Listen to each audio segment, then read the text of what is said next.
nggone wong fakir disamarke. Watu tuha diwenehno, aja mbok celuk ning omahmu. Ya saiki tren wong sugih ngei pengumuman ape ngei sedekah, kumpul di halaman rumah saya jam sekian sampai jam sekian, sing antri pirang, bahkan esuk moro tombone jam 12 awan. Iku nggih mboten watu tuha.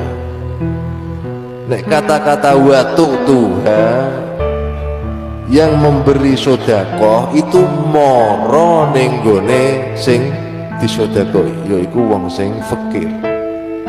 Moro ning omahe wong sing fakir. Ben roh tenan uripe wong fakir iku kepiye. Ora malah sok sugih kepengin sedekah nyeluki wong fakir. Mboten pareng. Carane watu tu iku yo nggih diparingke teng daleme masing-masing. Nek ora kuat moro membuat tim. Said wong sugih gewek tim, Dika gewek tim, Rama nyoh ngedumno ning desa kene, monggo. Tapi lebih baik watu tuha itu diberikan secara langsung, ojo dikon moro dikelumpukno ning gone satu tempat. Apa? Lebih menghargai sesama manusia. Asline wong fakir yo susah, jaluk iku yo isin jane. Mbok celuk mbok kei malah ndahne yo. Nggih. Senenge napa nek sampean moro terus mbok paringi, itu lebih memuliakan orang tersebut. Nyenengke atine orang tersebut, malah double.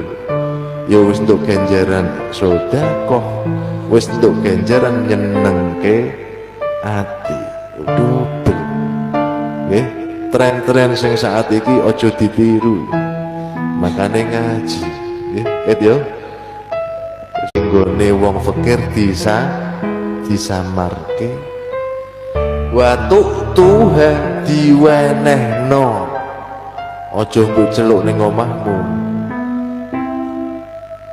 Ya saiki tren wong sugih ngei pengumuman ape ngei sedekah, kumpul di halaman rumah saya jam sekian